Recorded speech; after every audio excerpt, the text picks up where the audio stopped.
Siamo live, tra 4 minuti inizio la lezione con i miei studenti che non vedrete, non sentirete, perché questa è una lezione che insegno come parte del mio lavoro. Non vendo corsi, non sono un'imprenditrice, sono assunta presso un'accademia digitale e insegno in remoto per permettere anche alle persone che non possono accedere a questi corsi perché appunto sono corsi con dei requisiti specifici. Posso fare questo, cioè riprendere soltanto me stessa. Non riprendo i miei studenti, non sentirete la voce dei miei studenti, però farete parte come uditori di una lezione in modalità CRIL. Questa lezione si chiama Inglese per il digitale e tra pochi minuti, inizierò ad interagire con i miei studenti e quindi non potrò più interagire con voi, con la chat di YouTube, però spero davvero che possa essere utile a qualcuno. Ho anche fatto un annuncio su un'altra piattaforma sul fatto che avrei fatto questa live. Tra poco iniziamo, intanto preparo le varie schermate e iniziamo a capire come gestire la lezione di oggi e se utilizzare più un dispositivo mobile oppure un dispositivo, oppure la schermata del computer. Io in genere utilizzo entrambe le cose, però devo dire che spesso alcuni dei miei studenti non riescono a connettersi da un computer, quindi devo mostrare l'aspetto dell'inglese per il digitale da piattaforme che possono essere accessibili a tutti. Ora, l'ideale in un corso di questo tipo sarebbe che i miei studenti avessero tutti il computer, però purtroppo non tutti hanno accesso al computer, di conseguenza cerco di mostrare un aspetto duplice di quello che stiamo insegnando. Questa è una lezione in modalità CLIL, tra 2 minuti smetterò di interagire con voi, inizierò a interagire con i miei studenti, potete ascoltare come uditori. Io non lo parlo così come parlo l'inglese, io lo sto ancora imparando con il protocollo e il protocollo è universale, quindi lo puoi riapplicare anche al tedesco. Sto rispondendo al commento che è appena apparso nella chat. Il protocollo è universale, sei tu a dover reperire il materiale, di conseguenza insomma non ha senso che io faccia il protocollo per il tedesco, il protocollo per il giapponese, eccetera. Quindi puoi assolutamente riapplicare gli stessi principi di acquisizione delle lingue che trovi nel protocollo. Tra poco iniziamo. Oggi parliamo, vado a prendere un attimo l'iPad, vi porto con me così non vi lascio da soli. Grazie Umberto, grazie a te per l'incoraggiamento. Molto incoraggiante sentire che vi posso essere utile. Prendiamo l'iPad così posso usarlo come lavagna interattiva per i ragazzi e tra un minuto cominciamo. Li ho sballottati un po' per casa. Eccoci qua.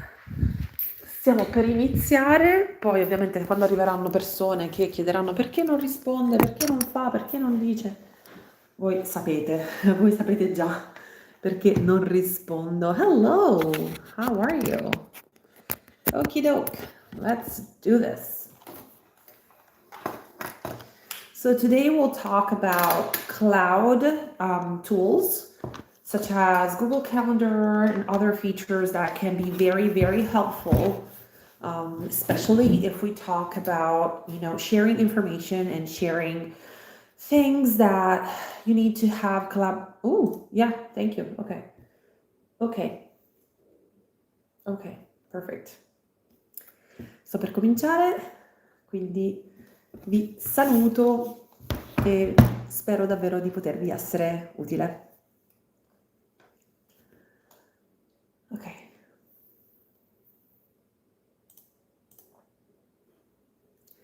Good morning. Good morning, good morning. How are you?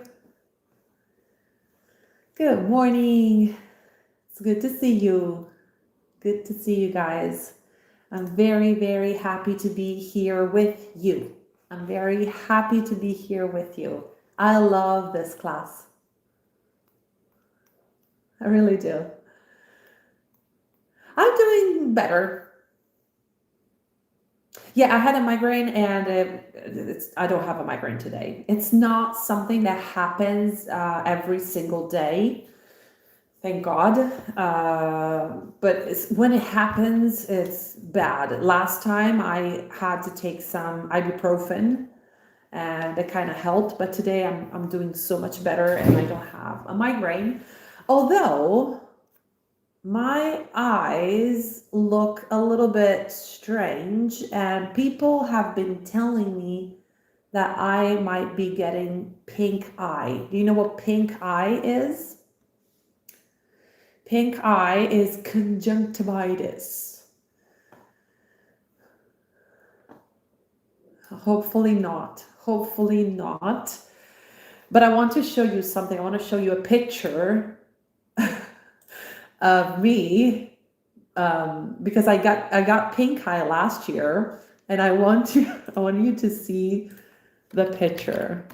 And this is me when I get pink eye. It's bad. It's not like, oh, I got pink eye. It just itches a little. It's really, really bad. I'm gonna show you a picture.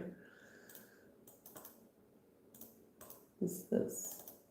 Where is it? Where is it? No, here. Just so we can laugh about this, because it's funny and tragic at the same time. Oh, I don't have it here. Oh well, next time. Maybe after our break.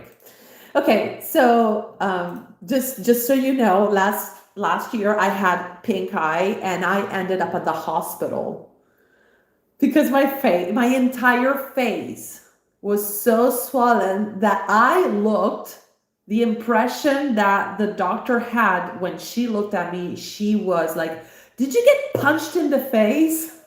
I was like, "No, nobody punched me in the face." But yeah, so now I want to show you the picture when I can grab a hold of it. Okay, when I can get a hold of that picture. Okay, so today I'm going to do something. I'm going to talk about something different, because last time I had planned on something. Today I looked at our progress, at what we did together, what we talked about, and I feel like that was not the right option. So we're going to do something different, and we're going to use some cloud tools, some things that are cloud based. Do you know what cloud is? Have you heard of cloud? Okay, can you give me a definition of what cloud is?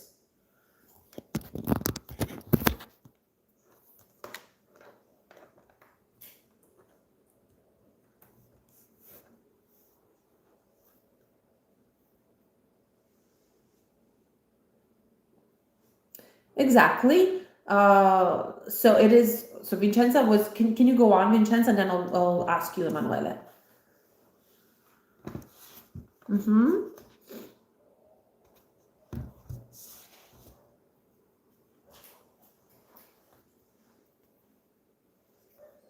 OneDrive.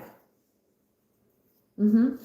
Perfect. So that is a good definition of what cloud is. Emanuele, can you give me? You said virtual memory. Okay.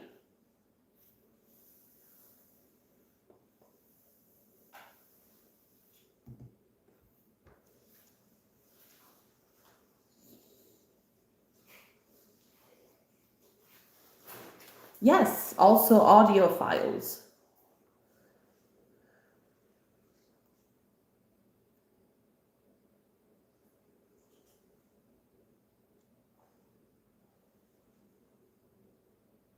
Perfect. You can buy more space. Now, one thing I want to tell you, so we don't want to call it memory, because memory is something that helps you remember things. So let's not call it virtual memory, because memory is a thing, but our cloud is not memory. It is storage. Storage. Don't be sorry. Don't be sorry. Don't be sorry, you guys. You don't need to be sorry. That's what we're here for. So at some cloud services, they have a little icon that shows a cloud, like a little cloud in the sky. Some other services like Dropbox have a box as an icon. Why? Because it is storage. You can put things in your cloud storage. Google Drive is like an external drive, but it is a cloud drive, cloud-based drive. So we have different services that are cloud-based services. I'm going to start sharing my there we go. Okay, I'm going to start sharing my external whiteboard because I want to give you an overview of what we're doing today. Here we go. So today we will talk about, and we will also use some cloud-based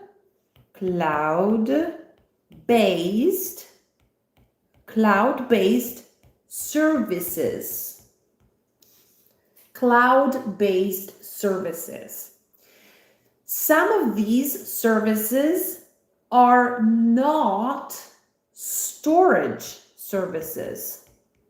Storage services. We have some storage services and some non-storage services. Non-storage services. I have a question for you. I'm going to stop right now because I don't want to go like over many things and then realize that this is not clear. I'm going to stop and ask you guys if you have an idea of what the difference is between a storage service and a non-storage service.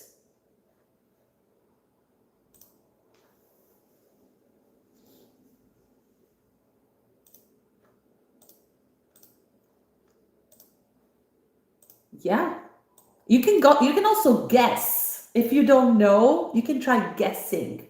Try it.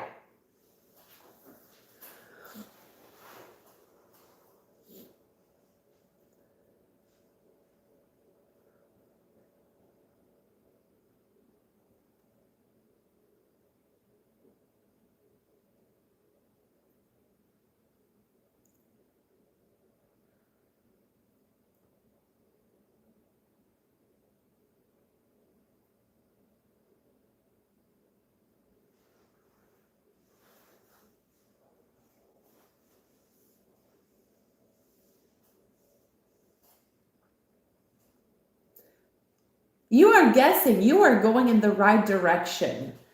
But I will come back to you and I will ask you if you have a service that, if you're thinking about a specific service that you want to name one non-storage service, but I will come back to you later. Cristiana, do you have an idea of what a storage service is and a non-storage service is? Okay. And do you know what cloud is? A cloud service is? Okay. I want to know that we're talking about something that you're familiar with. Do you use Google Drive? Do you use any specific cloud-based service on your iPhone? Perfect. iCloud. Okay. Giovanna, hi. How are you? Giovanna, do you use any cloud-based services?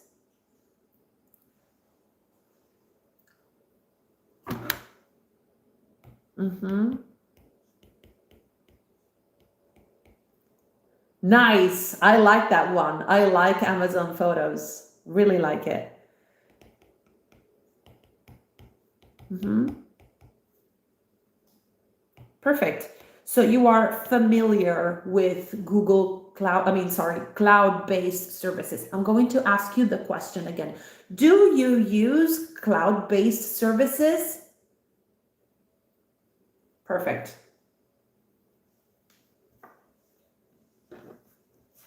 Perfect. Thank you very much. Emanuele, do you have an idea of what the difference is between a storage service and a non-storage service?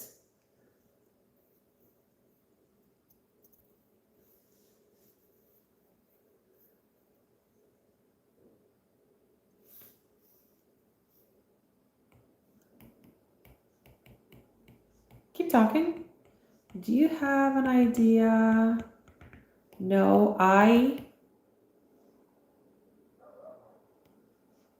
yeah, no, I don't.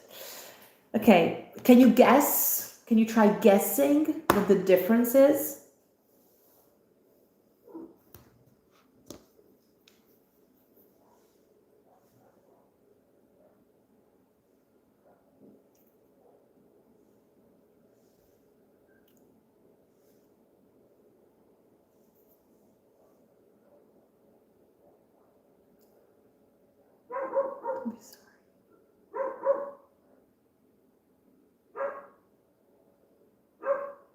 Don't be sorry. Don't be sorry. There's no need to be sorry.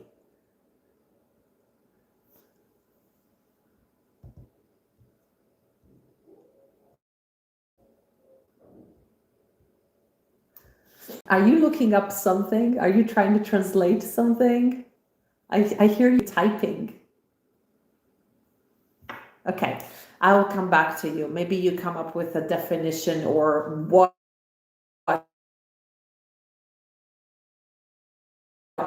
you know the difference between. Okay, that's fine. So my question is, can you tell me? So the answer will be no, I can't. No, I can't. Can you tell me the difference? No, I can't. Cristiana, can you tell me the difference between the two?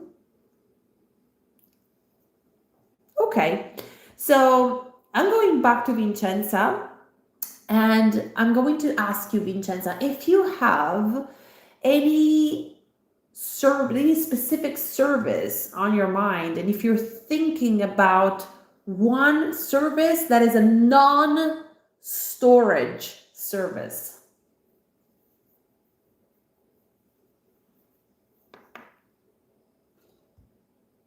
Okay, I will show you. I'm going to show you one non-storage service right now.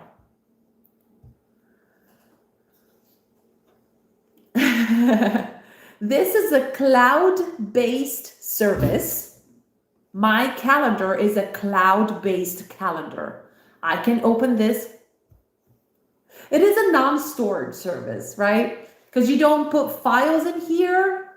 You don't need to upload a file. You don't need to store images or pictures or audio files or movies or videos and nothing like that. This is a non-storage service because it is cloud-based. I can open this Google Calendar from my iPad, from my smartwatch, from my computer, from any device that I have access to. I can just take a look at my calendar, and it is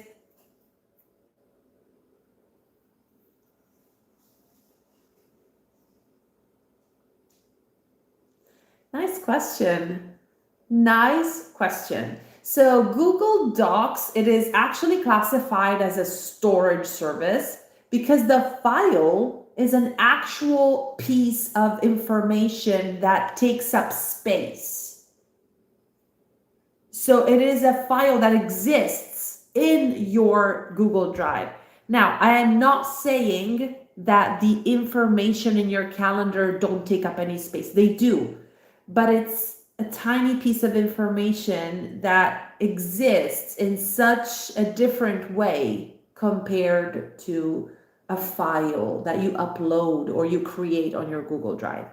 So this is not a space where I can upload and store a file. Google Docs, it is. You can upload your Google documents or create your Google documents in... Yes. Yes.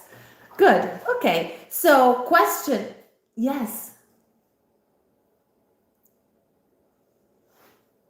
This is a calendar.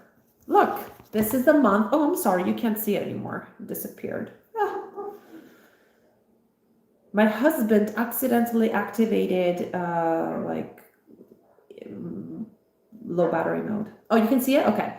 So look, this is a calendar where you have October, you have, this is what I'm doing today. This is right now on the 21st of October, I have this lesson. So it's a calendar, just a calendar. That question that you asked, Emanuele, can be asked in a different way. You said, this is a calculator. Okay, let's ask that question with the correct syntax. Is this a calculator? No, it isn't. Good. Is this a calculator? No, it isn't. It's not a calculator. As you can see, it's a calendar. Next question will be, Vincenza said, oh, I use it all the time. How did I not think of Google Calendar? Because Vincenza uses Google Calendar all the time. Now, Cristiana, do you use Google Calendar? Okay. Giovanna, do you use Google Calendar?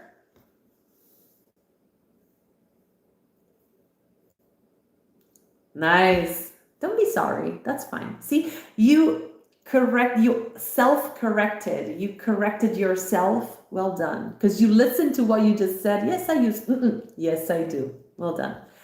Emanuele, do you use Google Calendar?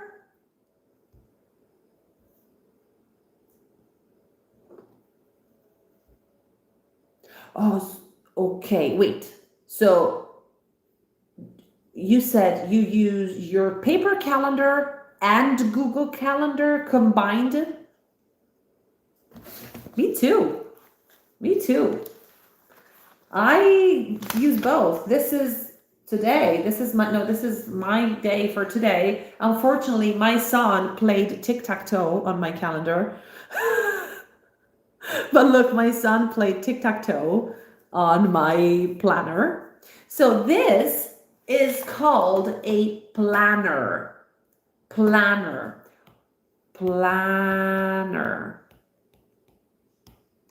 I love paper-based planners. I really do. But I use them in combination with Google Calendar. So this is where this is where I keep everything that is non-work related. If it's not about work, it goes here. If it's about work, it goes in my Google Calendar. So I keep the two things separated. Do you do the same thing? Nice. We have a similar way of approaching our events. Now, what is one good thing about, I'm going to ask this question to you, Vincenza. I'm going to ask you this question. What is one good thing about Google Calendar that a planner does not do? Yes. This planner will not go, beep, beep, beep, beep, beep. You have a lesson in 30 minutes. The planner will not do that for me. My Google Calendar has push notifications. Push notifications. Push notifications.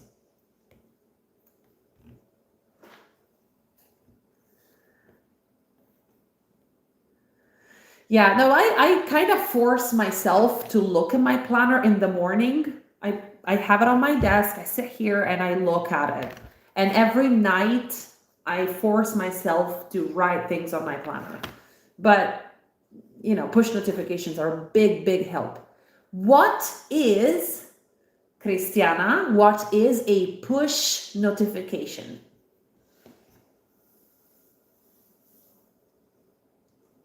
If you don't know, you can tell me that you don't know. Okay? Okay. You don't know how to say it in English?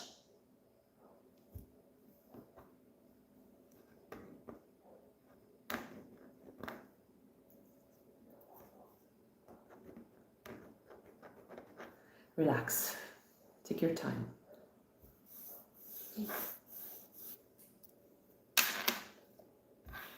Okay, no problem. I understand. I understand that feeling. No problem. Emanuele, would you like to tell me what a push notification is?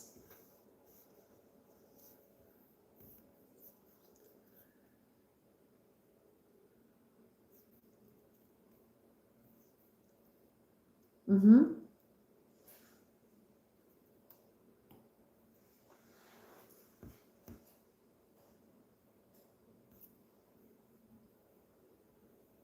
Okay. And where do you get your push notification? You receive this notification where?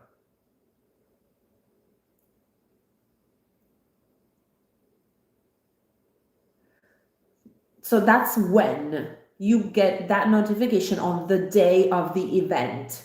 Let's say, okay, but where do you get it on your computer?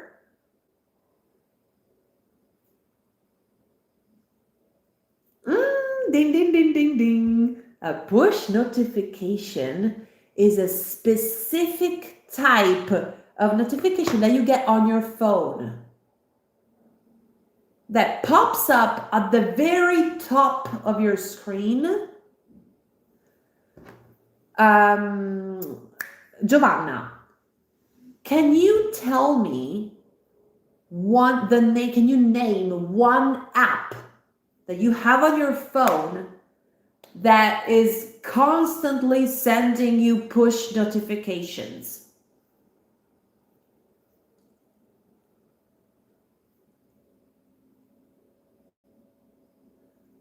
Is it a specific app that you have never heard of it? Is it for school? Okay. Amazon, you get push notifications from Prime. Okay. I personally get push notifications from WhatsApp all the time. Ding, ding, ding. So,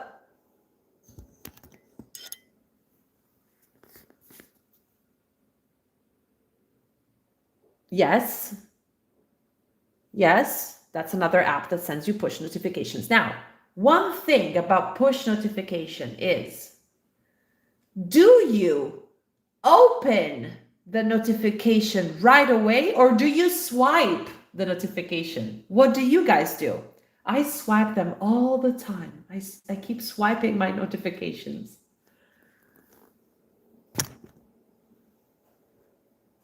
Depends. It depends. Okay.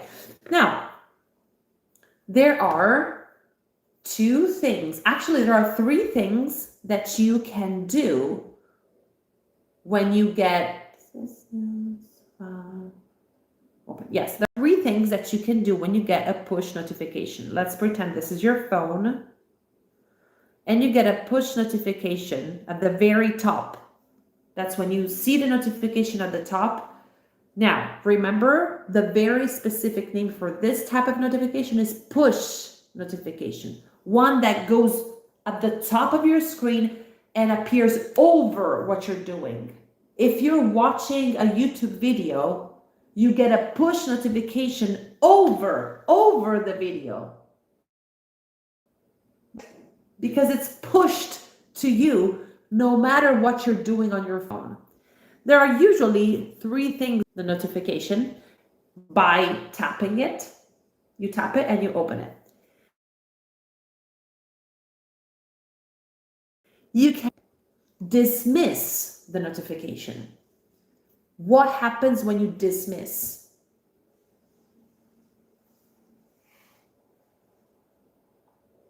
It's like swiping it and you never get the notification again.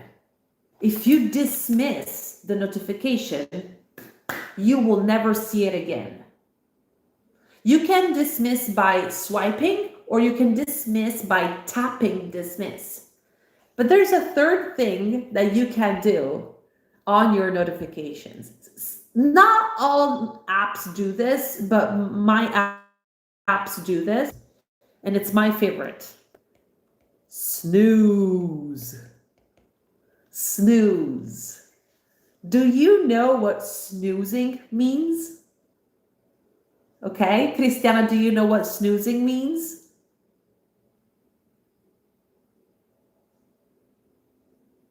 Okay, Emanuele, do you know what snoozing means? Okay, Giovanna, do you know what snoozing means? Okay, snoozing means postponing the notification. So the notification will appear again in 10 minutes, 15 minutes. So right now I don't have the time for this, snooze. And that notification goes away for 10 minutes. And then it gets pushed to you again. And you can decide if you want to open it, dismiss it, or snooze it again. Now,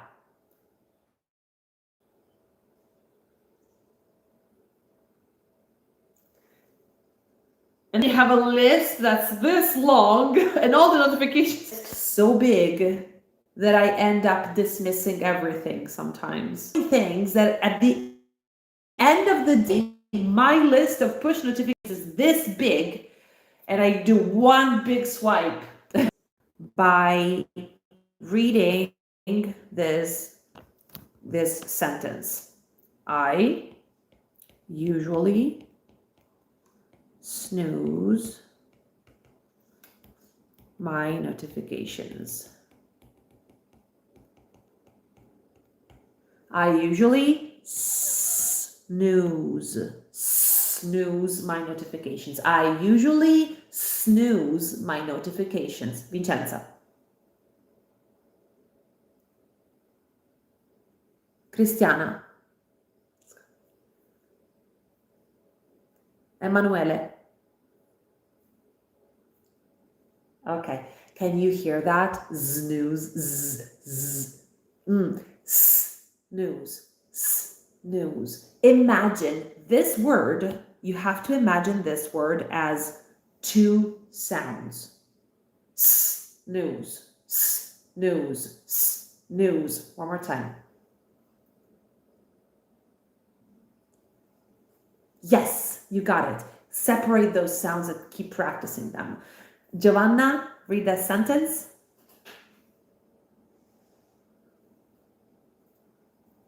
Perfect. Now, many sounds have the same pattern. Snake, snail, smack, snack. All of these sounds, usually, native speakers of Italian, they usually pronounce it wrong because they go snake, snail, smack, snack, slime. I hear people saying slime. Now, this is very important. The z sound does not exist in English before this letter. Before n, m, l, there is no z. It's always s. lime, snake, snail, smack, snack. Practice this.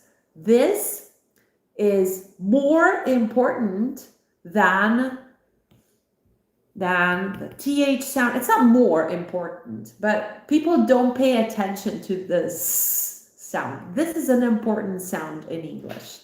So maybe we can come back to this later. Okay, I usually snooze my notifications. I do that. Let's go back to our to our cloud-based apps or cloud-based services. And we saw that Google Calendar is a cloud-based service that is not a storage service. You cannot put a file in your Google Calendar. You can attach links, but it's not a place where, I'm just going to open my Google Calendar and put my PDF in there. That's not what we do. Let's talk about another non-storage service that Google gives us for free. Can you think of a non-storage service that Google gives you for free? Free Google service, non-storage. Think of another one.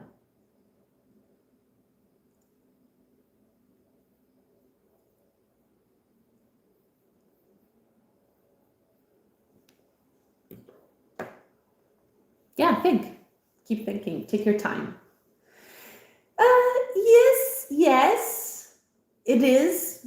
It is born as a non-storage service, but some people store their files in there. But I would say it is a non-storage service. You don't think of Gmail, I'm going to save this file in Gmail.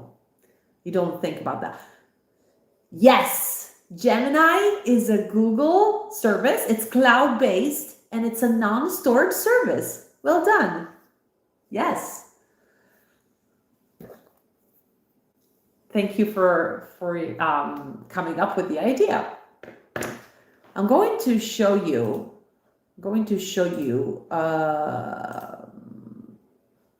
Here. No, let's go here. Let's just do it here. Google.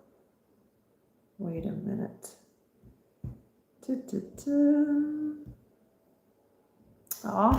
Here.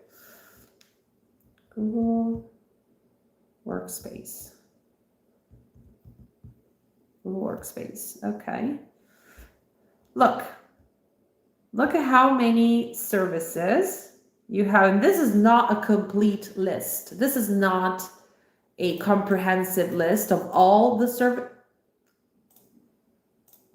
of all the services that Google gives you, but it is a good list. So we got Gmail, and Gmail, I would say, as Vincenza said, is not a storage service. Drive, yes, Google Drive is a storage service. Meet, what about Meet?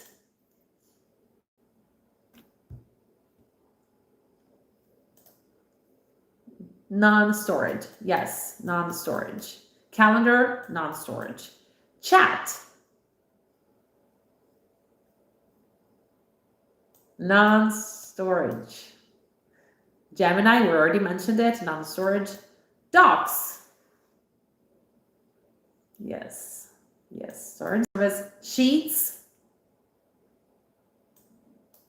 slides, yes. Videos, vids. Keep. Dun, dun, dun. You don't know what Keep is? You will love Keep. We'll go over Keep. Okay, let me ask you guys. Does anybody here use Google Keep? Wait, I cannot see you guys. Where are you? Where are the cameras? Okay, there you are. All right, let me ask Emanuele, do you use Google Keep? Giovanna, do you use Google Keep? Cristiana, do you use Google Keep? Okay. I am always a little bit, I don't know what to do with Haze Tracks. Haze Tracks, if you're there and you want to participate, you can. We still can't see you or hear you, but if you want to participate in this class, you can turn on your microphone or your camera. Vincenza said that she does not use Google Keep because she doesn't know what it is. So we'll come back to Google Keep. Let's move on. Sites.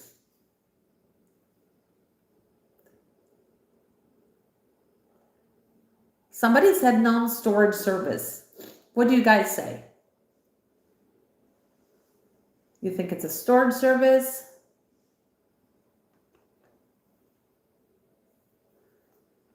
So site is basically a service, a Google service, a free service where you can build your website. I will show you a website that's made with, Emanuela says non-storage. Anybody else? Do you have an idea?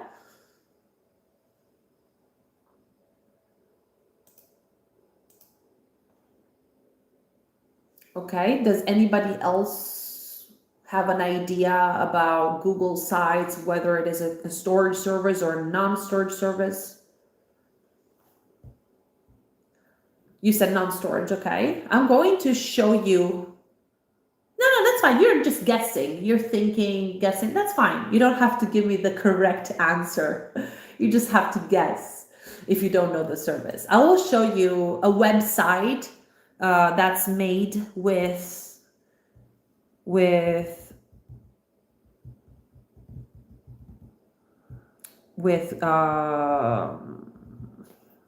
Google sites. Let's see. Okay, this one. I'm going to. Oh, come on. Okay, there we go. So it's a website.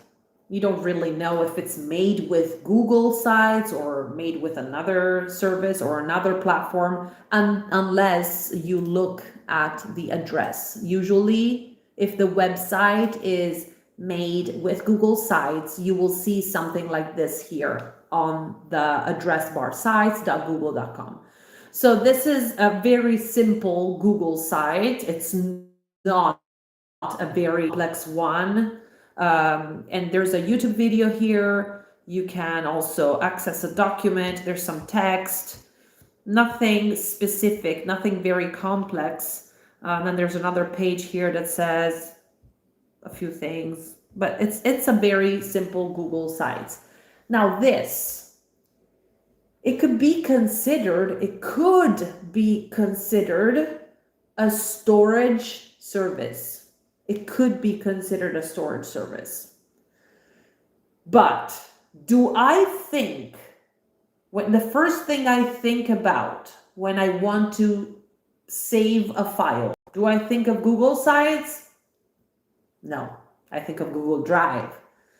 It is a service, though. Everything you do in Google Sites is stored in your Google Drive. So it is kind of hybrid.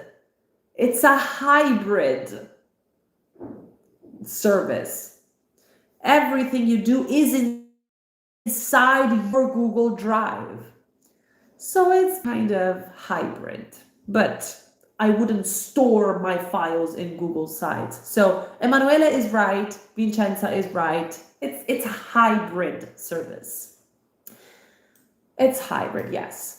So let's move on to, where were we?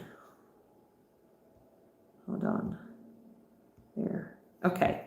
We were here. We were talking about Google Sites. Interestingly enough, we have forms, Google Forms. I know that Vincenza uses Google Forms, right? You haven't? No, I'm not mistaking you for someone else. Oh, no, Buchanan. Okay, so do you know what Google Forms is, Vincenza? Okay, Emanuela, do you know what Google Forms is? Giovanna, do you know what Google Forms is? Cristiana, do you know what Google Forms is? Interesting. I think you will like this tool. And I think we should spend the next hour working with this tool. I want to show you both Google Keep and Google Forms. Both tools are very, very interesting. We talked about Google Notebook LM. I'm not sure if we talked about it in this class. Right. This is the other class. Okay, so Emanuele, do you know what Notebook LM is? Okay, Giovanna, do you know what Notebook LM is? Cristiana, do you know what it is? Okay, so this is artificial intelligence, and we're not talking about Notebook LM today. And I know that Vincenza knows what AppSheet is.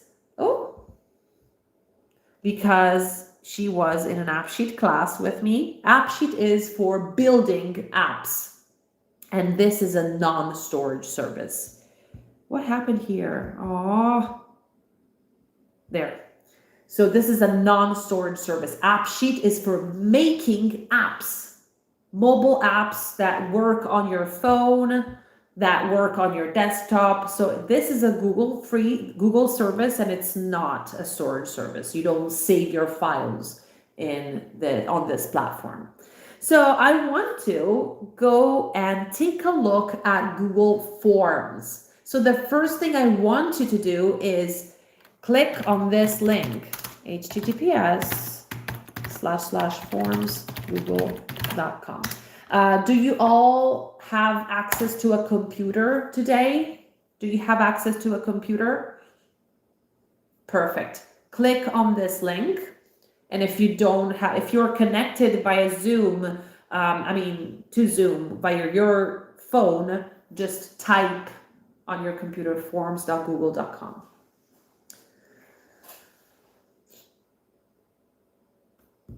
And I will stop sharing my screen. No, I will not. I will not stop sharing my screen. I will just forms.google.com. There we go. So we all look at the same thing.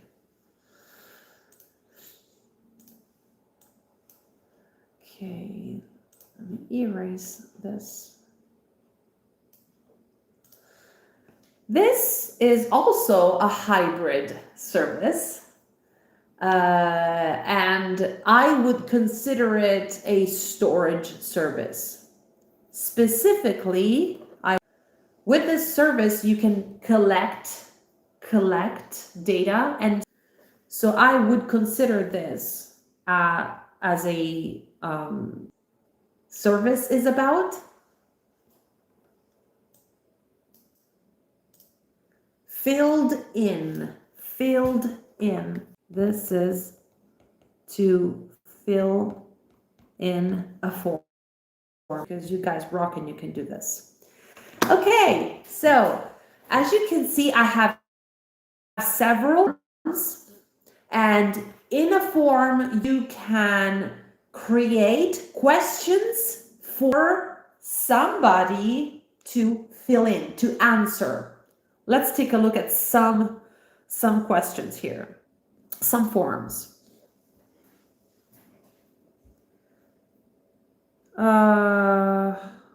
What? Oh man. Okay, sorry. What's going on? Okay, there. This is a test. You can create forms to collect information from customers, for example. You can create quizzes for your class. This is a test. And this is also a test that as soon as you submit, you know exactly how many points you have scored on this test. And there are 2 pages to this test. You can't move on to the second page if you do not answer everything on this on this page. You can incorporate YouTube videos in the form. You can incorporate pictures, such as this one. I'm going to show you the other ones that I had. Oh man, let's try forms.google.com.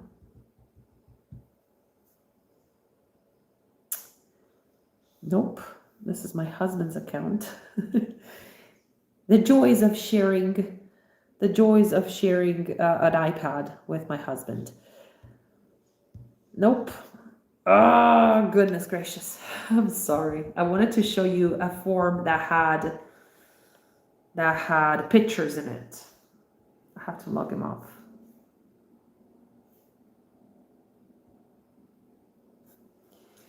Oh, goodness. Okay, I'm just going to stop using the iPad and I'm going to start using my computer because this is driving me crazy. It's driving me crazy. My husband's account is everywhere. And he's probably watching this. He's probably watching this interaction going on because I am aiming a camera at me while I'm teaching. So, there. Where is it? Okay. Thank you so much for your patience. Okay, drive.google.com. Here we go. That's much better. Okay, a form, forms.google.com. And here comes my shared screen. Here we go. Okay, we have it right now. Perfect. So as I was saying, we have forms that contain text, forms that contain audio, forms that contain pictures, such as this one. This form has audio where you have to listen and you have to answer if this is rising intonation or falling intonation. Do you want to go? And then you answer. You listen to the audio and then you answer the question. You listen to the audio, then you answer the question. Then you have this type of question with check boxes. Then you have this simple type of question where you just have to select the correct answer. You have pictures, you have shapes, pictures, etc., etc. Now, let's start creating our first form.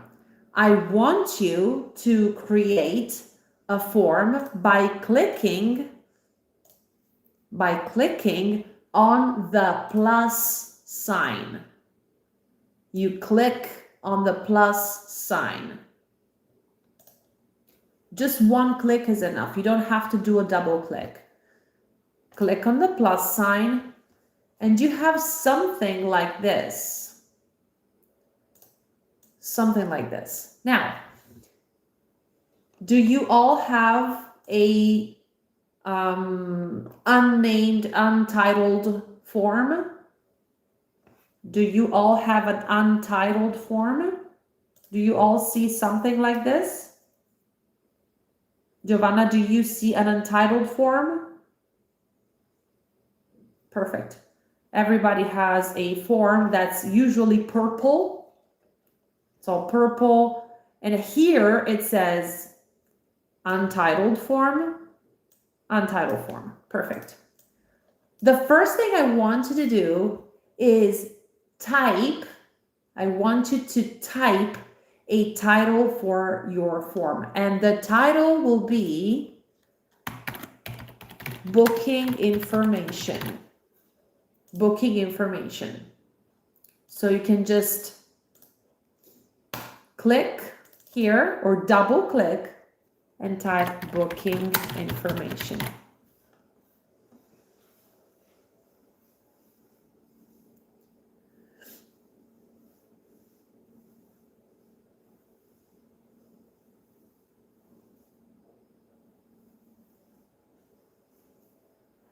Once you have typed booking and confirmation, you can look at my screen, because you can just transfer the same title by clicking here, and this is the form title, and it will become the file title.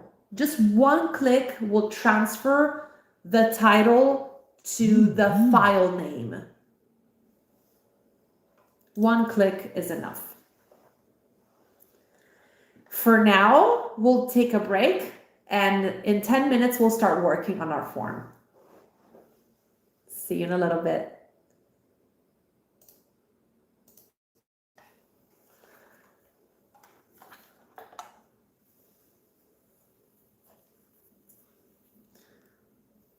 Hello. Hello, hello, hello.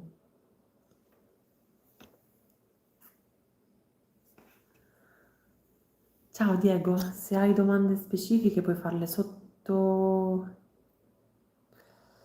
il video, magari provo a risponderti in costante con questo è un programma, so spiegare.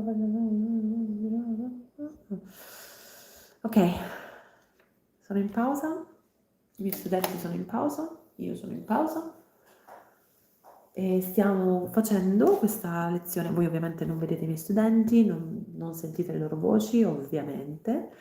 Stiamo facendo una lezione che si chiama Inglese per il digitale, nella quale insegno interamente in inglese e insegno una materia di informatica di base in questo caso. Oggi abbiamo affrontato l'argomento dei servizi cloud, abbiamo fatto la differenza tra i servizi di archiviazione, i servizi che sono di cloud, sono servizi cloud-based ma non sono servizi di archiviazione, e tra questi abbiamo iniziato ad usare Google Forms, quindi sto insegnando ai ragazzi come fare un modulo gratuito ovviamente con Google Forms, non mettiamo mai gli studenti in condizione di dover pagare un servizio per partecipare ad una lezione, creando un modulo per la raccolta di dati e per l'archiviazione dei dati.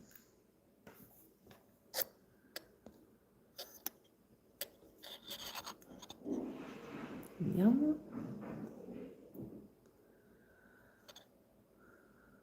Ok.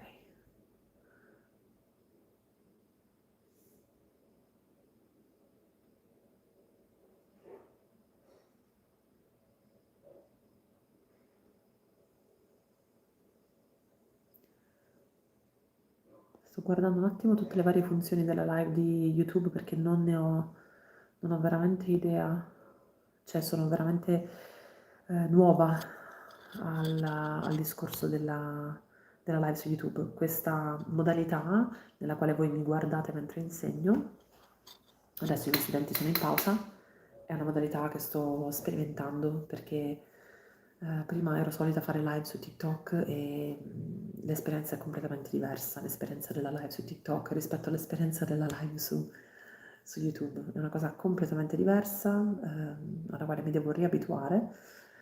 E mi fa molto piacere trasmettere le mie lezioni, perlomeno la mia parte della lezione, ed esservi utile in questo modo. La lezione rimane comunque poi registrata sul mio canale YouTube, però non faccio tagli per rimuovere, tipo adesso sono in pausa fino alle 12:10, non faccio il taglio per rimuovere questi 10 minuti, oppure per rimuovere i pezzi in cui io faccio la domanda e non sentite nulla perché il mio studente mi sta rispondendo. Ok, bene.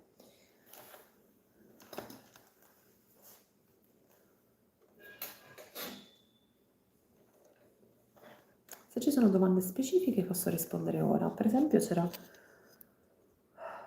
Diego che ha bisogno di chiarimenti sull'applicazione del protocollo. Se hai domande, Diego, posso rispondere adesso. Nel frattempo vado a controllare le cose interessanti che stanno succedendo su YouTube, sul mio canale, e devo dire che sono molto contenta per come il mio canale sta andando. Non mi aspettavo questa crescita così esponenziale, ecco, in 2 mesi arrivare a 15.000 iscritti, è veramente 15.000 non ancora, dai, 14.000 e qualcosa. Ok.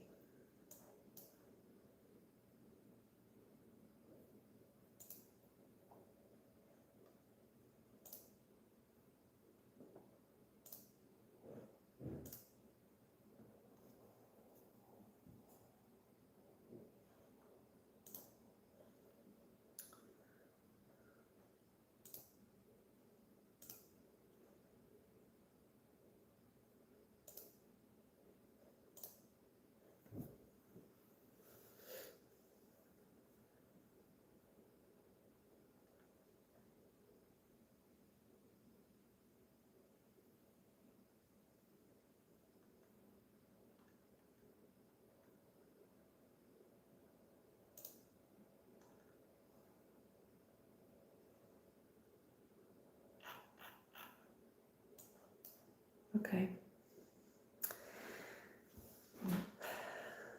Tra 5 minuti ricomincia la lezione, quindi ho 5 minuti per interagire con la chat di YouTube, solo 5 minuti per interagire con la chat di YouTube, perché poi comincerò a non prestare più attenzione alla chat di YouTube per fare lezione, ovviamente, e rispondere ai miei studenti.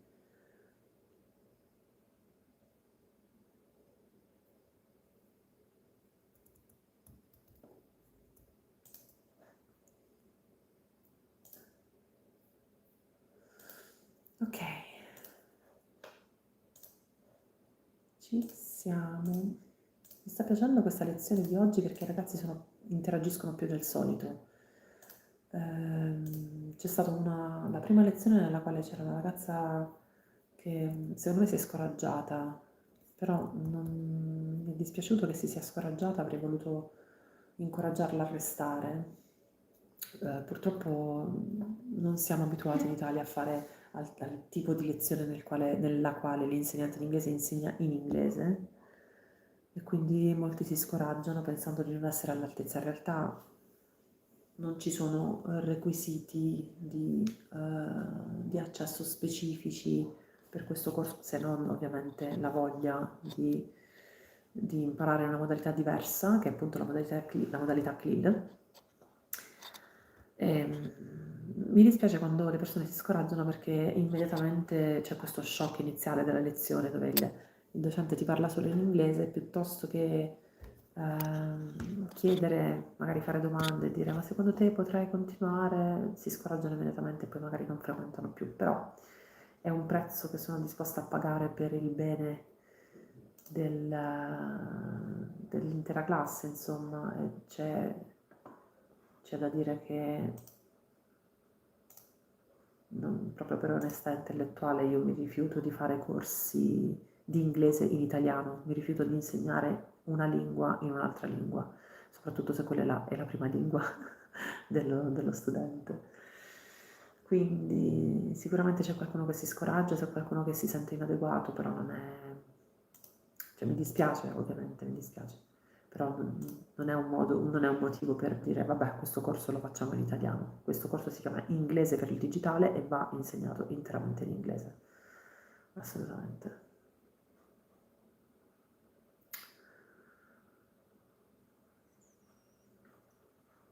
Tra 2 minuti ricominciamo.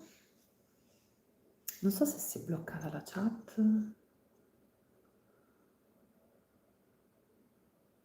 Ok. Allora, tra 2 minuti noi ricominciamo e ricominciamo dalla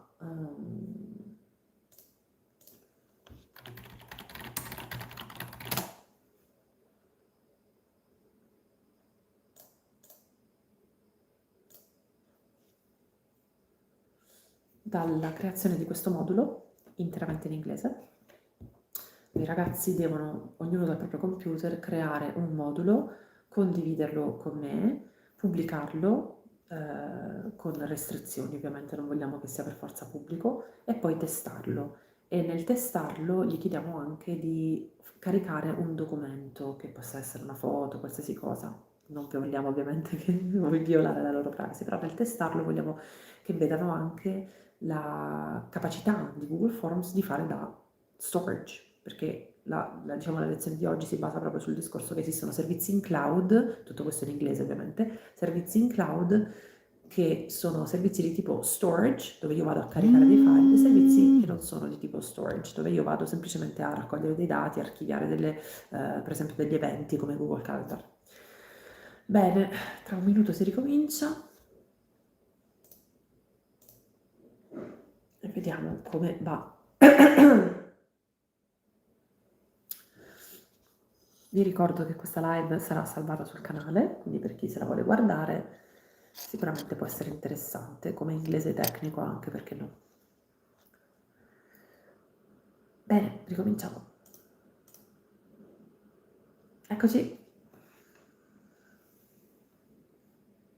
Hello. Okie doke. So, I'm going to start sharing my screen again. Here we go. I would like to ask you what type of business can use a booking information form? What type of business might want to use a booking information form? What type of business? Emanuele.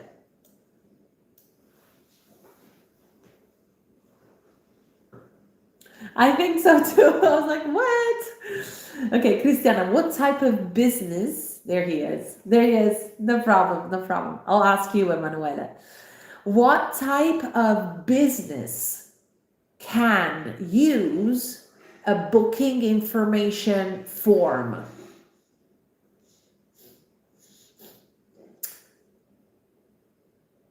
I'll ask Emanuele first because I was starting from him. We're not gonna do ladies first now. We're doing no problem. We're doing gentlemen first. Gentlemen first.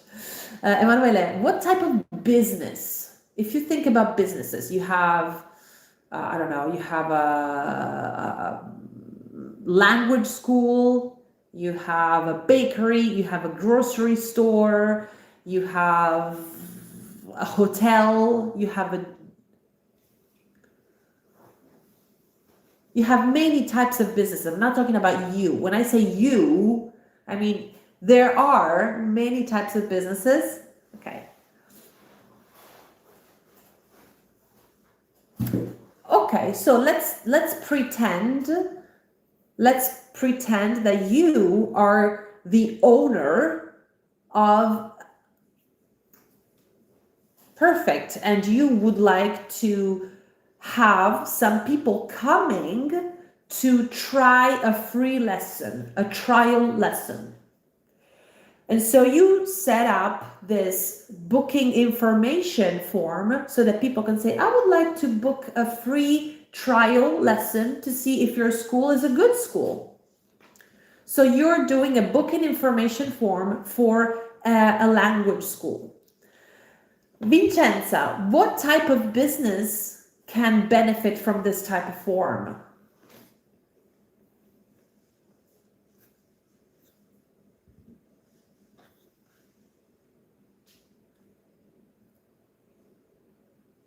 A hotel. Okay. You will do a hotel. You are doing a hotel type of form. Giovanna, think of a business that might want to set up a booking information form. A museum. Sure, perfect. Cristiana, what type of business would you like to pretend to have?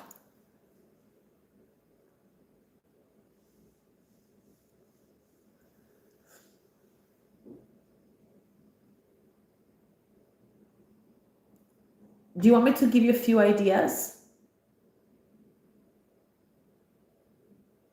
Do you want me to give you some options?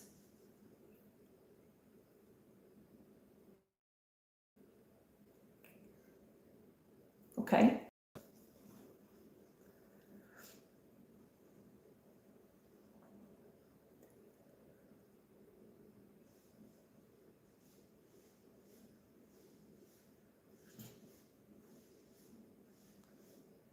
Okay, I will give you some options and you can choose. A beauty salon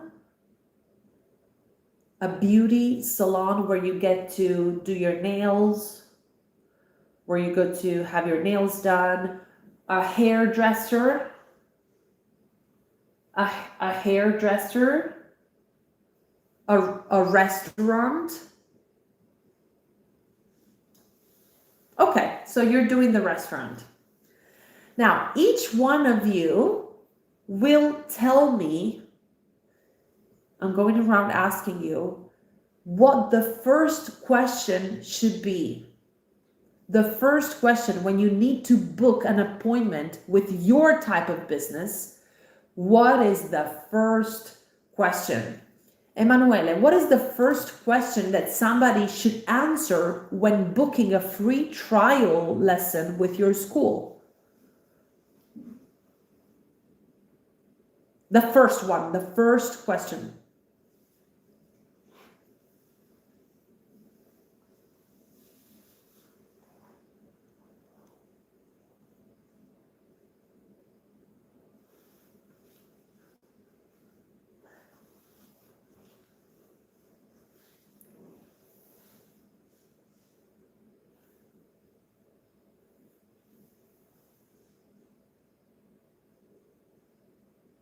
Okay, how about name and last name?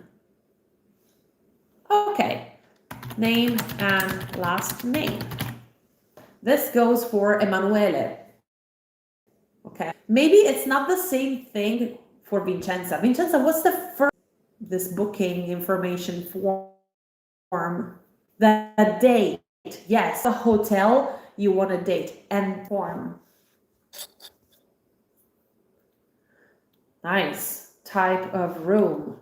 Do you want a king size bed, a bedroom with a king size bed, a big bed, a smaller bed, a big room, a room with a balcony, or a room with a view, or a room with exactly. Okay, type of room, and then choose your option and insert your options. Giovanna, next question on your form. Yes, what time do you want to visit the museum? So, time.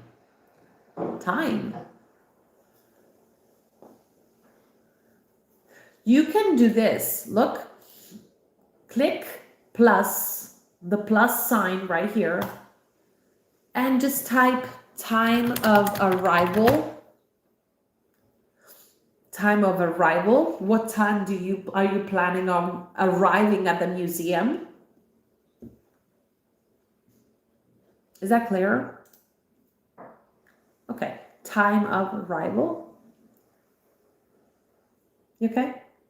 Can you hear me? Cristiana, what's the next question on your form?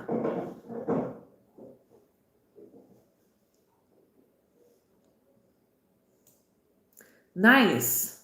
Outdoor table or indoor table, right? Because you have a restaurant, right? Good. Perfect. Good type of question. Very good.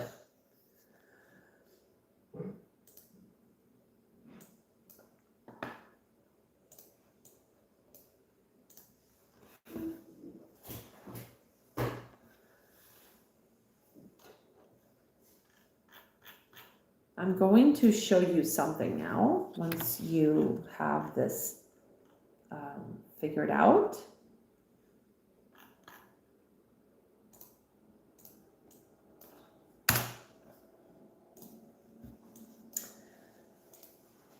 I would like for you to stop creating more questions, and I want you to send me the form so I can fill in your forms and you can see what it looks like from my perspective. So I am a prospective client of your school, Emanuele, and I want to book a trial lesson So you have to make this form available to me somehow. So all of you now, Emanuela, Vincenza, Cristiana, and Giovanna, please follow my instructions step by step. Yes, take your time. Tell me when you're ready.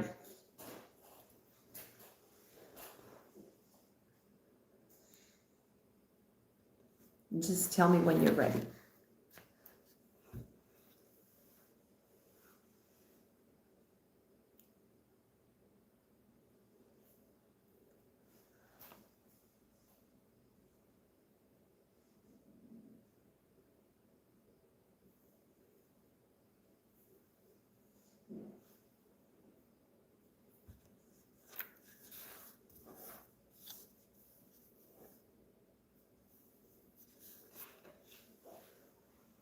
Please ask. Mm-hmm.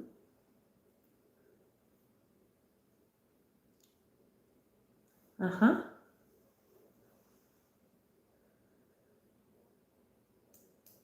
Okay.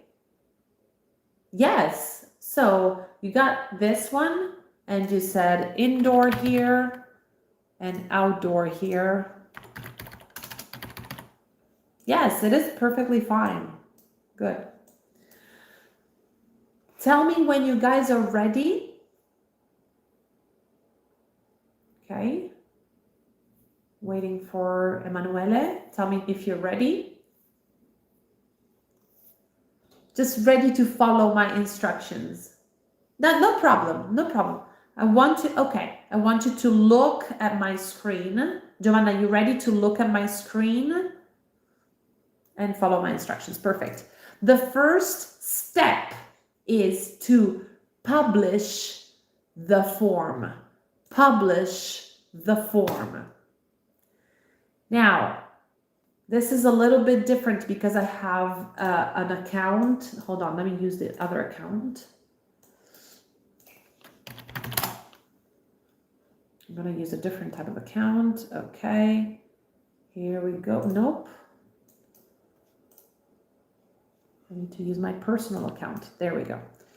Okay, so the first thing you want to do is publish this form. You can't do this because it's already published. I'm just going to create a new form. Okay. Test. Okay. I'm going to publish. First thing, we publish. Publish. Now, look at this. Anybody with the link, any person that has the link to this form will be able to fill in the form. That's what we want. That's perfect. That's exactly what we want. So we leave it like that and we will publish. Publish. Second step.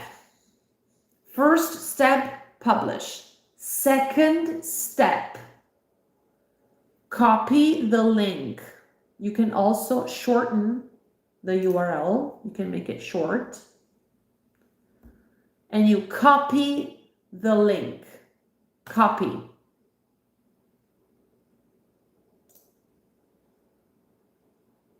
Copy the link. Third step. Step number 3. Have you published? Have you copied the link? Have you? Yes, I have. Have you? Yes, I have. Okay. We go to the Zoom chat, right click on the Zoom chat, and we paste. I have pasted the link to a form that's empty. There's nothing in there. But thank you for pasting your forms. Thank you, Cristiana. Thank you, Vincenza. Let's wait for...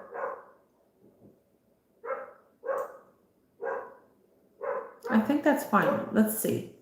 Let's see what's going on with your form. I'm going to open it. Yes, your form works. This is Cristiana's form, and it works. Party size, table, indoor, outdoor. So one thing that maybe you should put in your booking information when you want to complete it is the name, because I will come and say, I have booked. Yeah, but we didn't make a booking information form that was 100% complete and comprehensive. I just wanted you to go through the steps. So this is Christiana's form. And as you can see, I can book for 7 p.m. Okay, 7 for tomorrow, actually for Saturday night. And as you can see, it gives me a little calendar tool. Very nice because I can just select the date. Party size is just 2 people, and I want an indoor table because it's cold. I will now submit the form. To send the form is not to send it, it's to submit. Submit the form by clicking the purple button. Ta-da! Now, Cristiana has received the information. I will show you where to find it. I am now going to use Vincenza's form. Okay, so this is a hotel and I want to book a room for Saturday. One other thing that you could add, Vincenza, here could be check-in date, check-out date, check-in, check-out. But this is of course not a comprehensive form. A type of room, a double, number of adults 2, number of children 1. You wanted to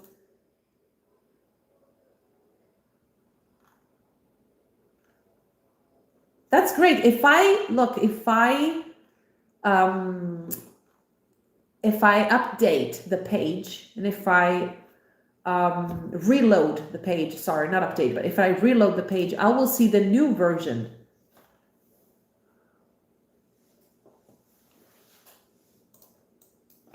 Did you delete a question? Okay, you deleted a question. That's fine.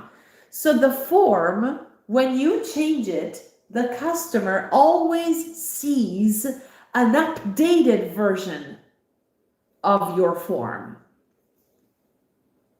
Okay? If Vincenza changes her form, I will see the new version of the form. Because it's cloud-based, she doesn't have to upload a new version again. The version is live. The changes that she makes will be live. That she makes will be live. As you can see, if I reload the page, nothing has changed, and I will go on and submit my confirmation. There you go. Okay, I need your forms. Giovanna and Emanuele, I would like to see your forms in the Google chat. Yes, take your time.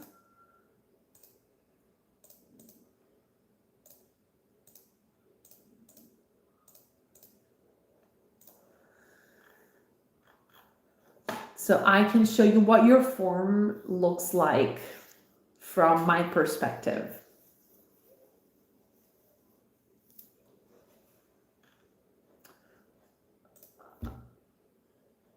You don't need to send a new link. Yes, but you don't need to send a new link. Everything you do is live. Every change you make is live on the form. So, for example, imagine you have a form and your customers are using it. You want to change it. You don't need to resend the link. It's live. So, look at that. Nice, I see that. So I can do a new submission of this form for Monday for 3 people an indoor table, and I have sent the new submission. Let's see.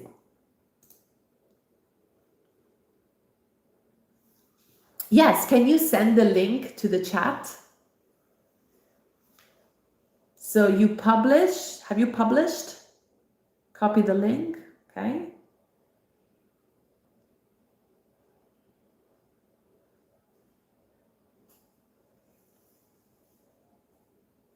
Copy link. Giovanna?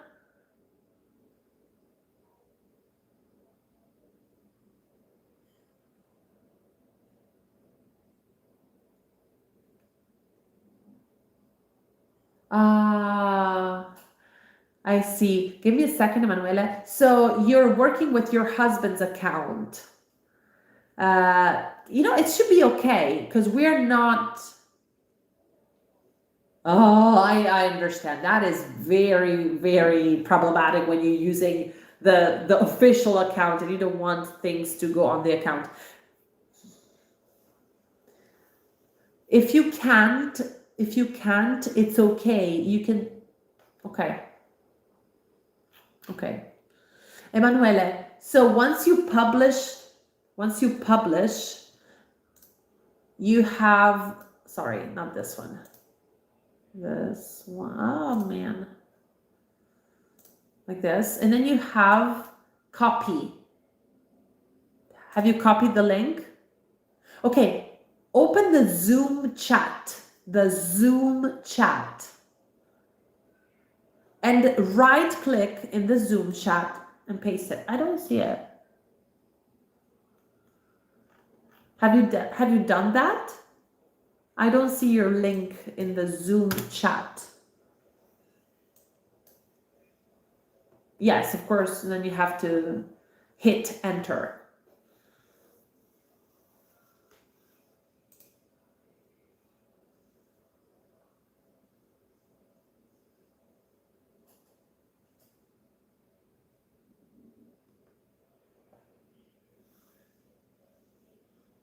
Let's see if we can get there. Do you want to try, Emanuela, do you want to try sharing your screen? Okay, I will stop sharing my screen so you can share yours. No problem.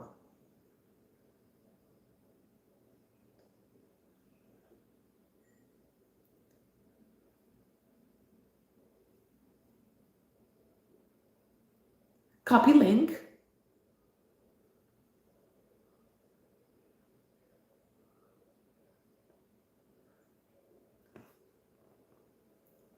Yes, you gotta paste it in the chat.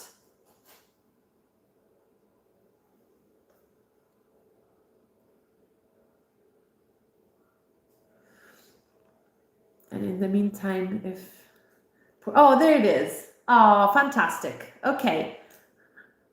Don't be sorry. Don't be sorry. Emanuela, you're always sorry. Don't be sorry. You've done nothing wrong. You've done nothing wrong, so don't be sorry.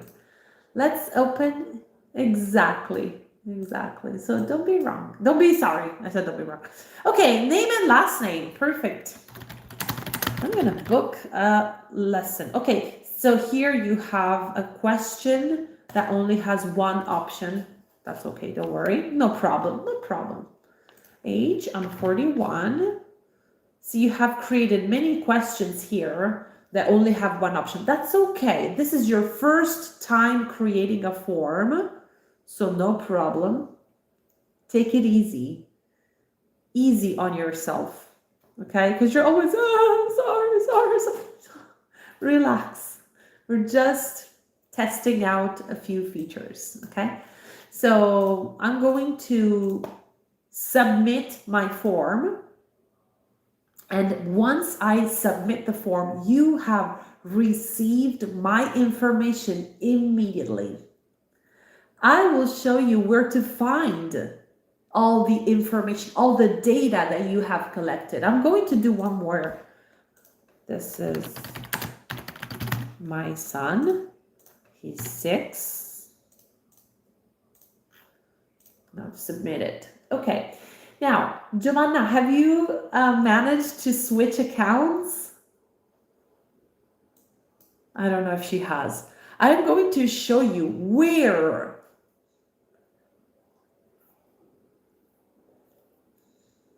Okay. No problem. No problem. Yes. Take your time. Take your time. In the meantime, I'm going to show you where to find the information that you have received. So here you will find 3 tabs. This is a tab.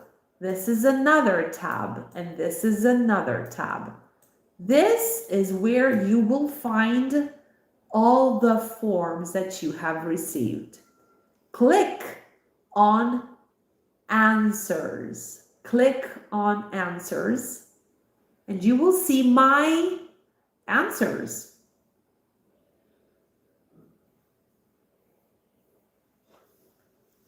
Do you see them?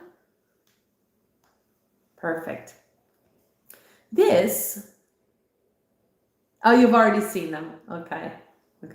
So imagine, today I see so many small businesses, a beautician, a nail technician, a hairdresser, still using the phone or WhatsApp for booking information. That is exhausting. It's exhausting. Imagine a small business using this tool to collect booking information. Everything gets stored in your Google Drive. You open your booking information, you take a look at what's available, what's not available. You can call your customer in case it's not available, like that table's not available. But it's a very different way of managing your... It is. It's...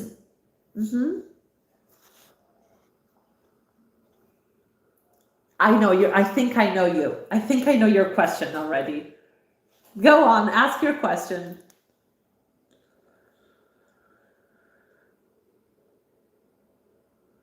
Yes, and I knew you were going to ask that question. Yes, they can.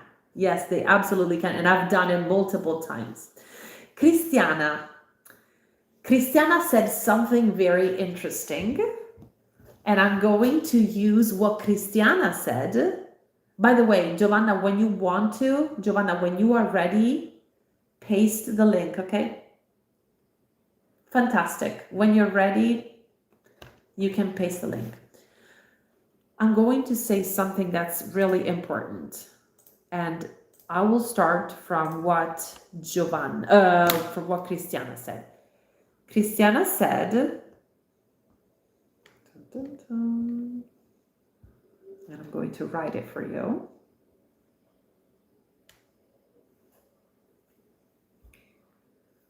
Come on. Okay.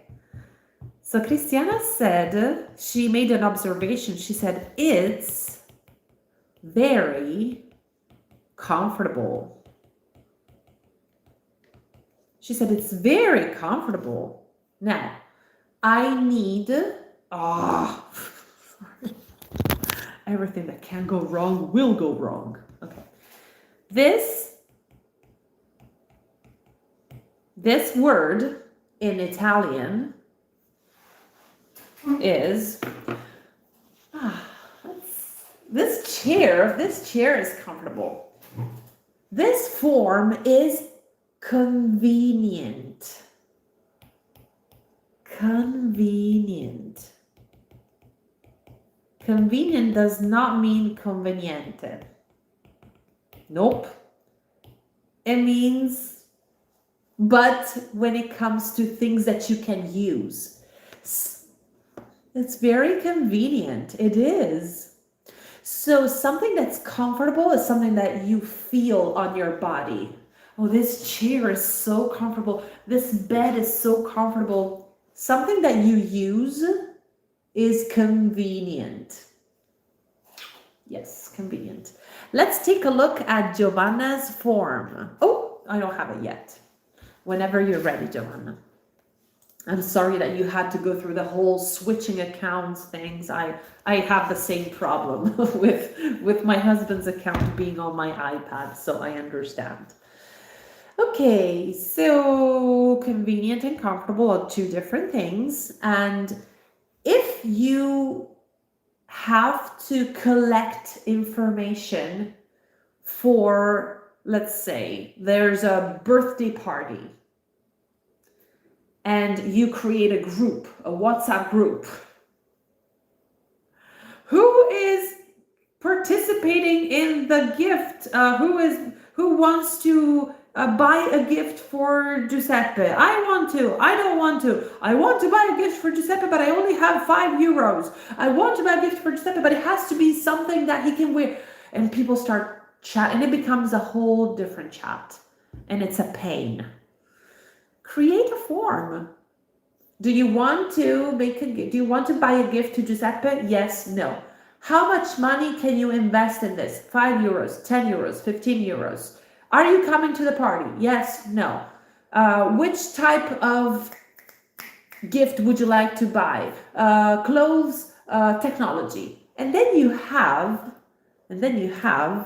look at this. You have something amazing at the end that can give you the percentage of people that have answered a specific thing, like this. Look, you have a chart. Wait, you can't see it. No, hold on. Can you see it? Yes, sorry. So it will give you a chart with all the numbers, how many people want to buy a gift for Giuseppe, how many people don't want to buy a gift for Giuseppe, how many people think that we should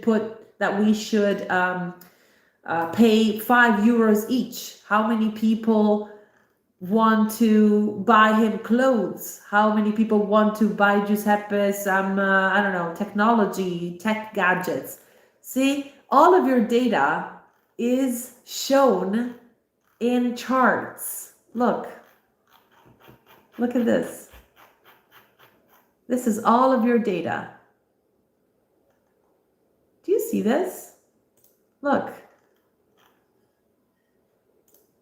So in this tab, in the answers tab, you have all of the data that you have collected and received through your forms, and you can take a look at your data like this. This is really, really useful if you are working with data, if you are working to, sort out information. This customer is 17 years old. This customer is 4 years old. This customer is, I don't know. And you have all the age groups.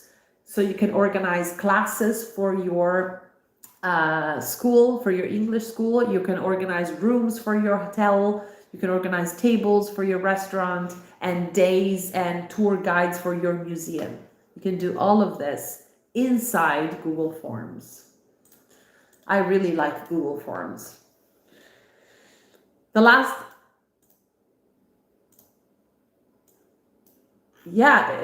It is really good. And I wanted to show you one last thing before we say bye to each other. I want to show you one last thing and why it is also considered a storage service, because you can actually have people upload files.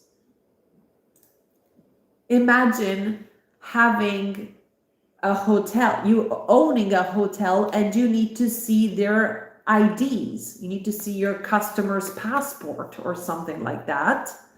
They can upload a file. Upload your passport here. For example, one file.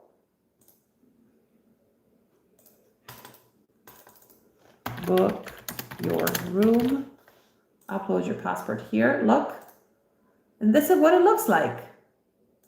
You can actually upload a file from your computer, from your phone, etc. You start uploading a file. Here, I've uploaded a picture. There you go. You can decide which type of file. For example, you can go back here and decide that you want a specific type of file. For example, only PDFs and pictures. No videos, no audios, no slides, no docs, no spreadsheets. Only PDFs and pictures. So you have control over what your customers are uploading. Just be careful, because all of these files will take room, will take space in your storage service, in your Google Drive. All of the files that your customers will upload will go to your drive. So be careful. So you might want to limit here 10 megabytes, for example. So oh, hi, hello, sweetie.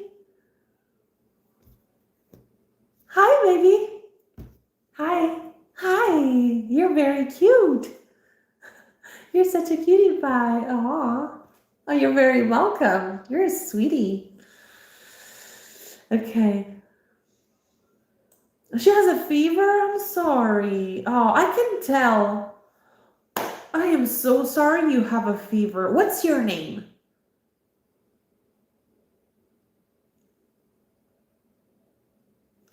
That's a really nice name. I like that name. It's a long name. I like long names. Yeah, you got curly hair. I love your hair. I love your beautiful face. I hope you feel better.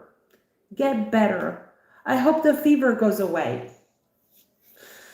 Okay, I'm going to let you spend time with your mama. I'm going to let you spend some time with your mama. I'm going to let you eat your lunch. Okay, so we're all saying bye. Thank you. That's okay. All right, so I'm going to say bye to everyone. I would like for next time, I'm not giving you homework. This is not homework. But if you want to, for next time, try setting your account language to English. Because next time you want to work on our account, so you want to set your account language to English. Here, somewhere. I'm going to send you an email. Oh, here. But I'm going to send you an email with the instructions on how to set your account language to English, okay? You will receive an email from me. I'll see you next time. Thank you so much for spending time with me today. Bye. Bye-bye. Bye.